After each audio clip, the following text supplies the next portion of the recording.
Kisah Timun Mas dan Buto Ijo. Pada zaman dahulu kala, di sebuah desa terpencil, jauh dari keramaian, hiduplah seorang perempuan tua bernama Nenek Wina. Ia tinggal sendiri di tepi hutan lebat, hidup dalam kesunyian dan keheningan yang panjang.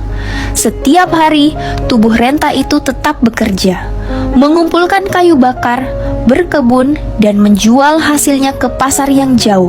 Namun di balik ketekunan itu, hatinya kosong. Ia tidak punya anak.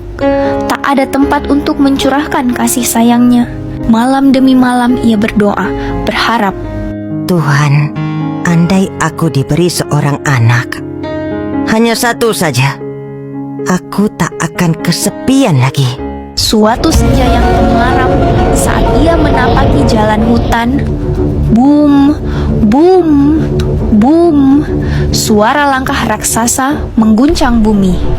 Dari balik kabut, muncullah makhluk besar, hitam legam, matanya merah menyala, raksasa Gunung Kelam.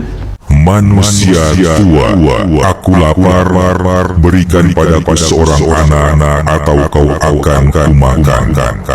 Aku tak punya anak, aku hidup sendiri. Tolong, jangan sakiti aku.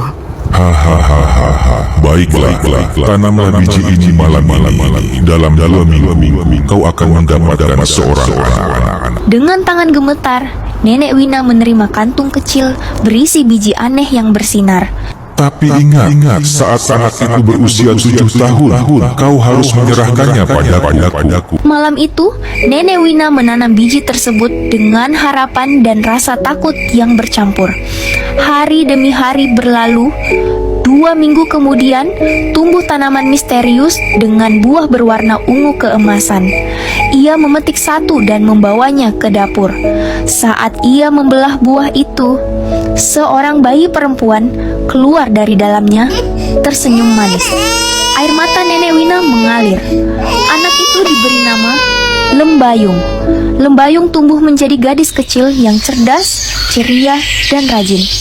Ia membantu Nenek Wina di kebun, di dapur, dan mengisi hari-hari mereka dengan tawa.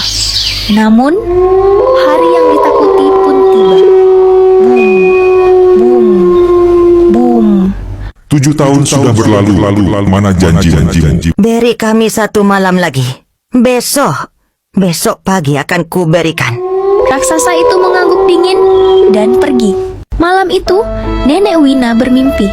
Seorang kakek tua berjubah putih berkata padanya, Nenek Wina, jika kau ingin anakmu selamat, suruh dia lari ke utara. Berikan padanya 4 benda, serbuk teratai, cermin pecah, pasir hitam, dan gelang rotan. Pagi harinya, Nenek Wina membungkus benda-benda itu dan memeluk Lembayung erat. Lari anakku, jangan menoleh ke belakang.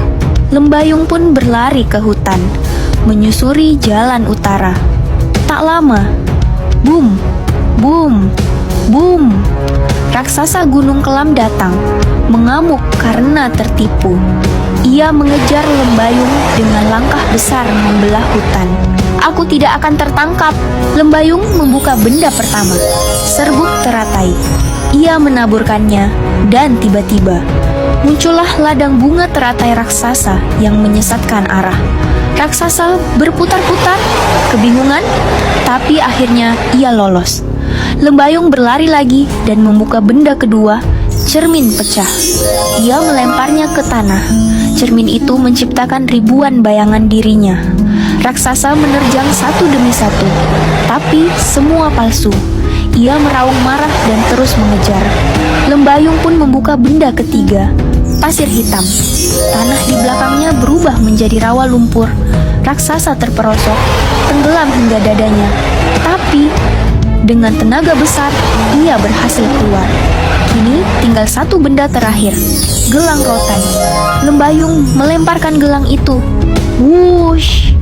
Tiba-tiba, gelang itu berubah menjadi pohon duri raksasa yang menjulang tinggi, berakar dalam, disertai petir dan angin kencang. Raksasa menjerit, teriakannya menggema, hingga akhirnya tubuhnya ditelan tanah bersama akar-akar kuat. Lembayung kembali ke rumah. Nenek Wina menyambutnya dengan pelukan hangat dan air mata bahagia. Tak ada lagi rasa takut. Mereka hidup bersama dalam kedamaian dan cinta yang abadi. Gimana teman? Teman suka dengan cerita Timun Mas dan Buto Ijo ini? Kasih sayang dan keberanian akan selalu mengalahkan kejahatan. Dan yang terpenting, apapun yang terjadi, jangan pernah menyerah untuk melindungi orang yang kamu cintai. Jangan lupa untuk like, komen, dan subscribe agar kamu tidak ketinggalan kisah rakyat berikutnya bersama Stella Zea Family. Sampai jumpa di cerita selanjutnya.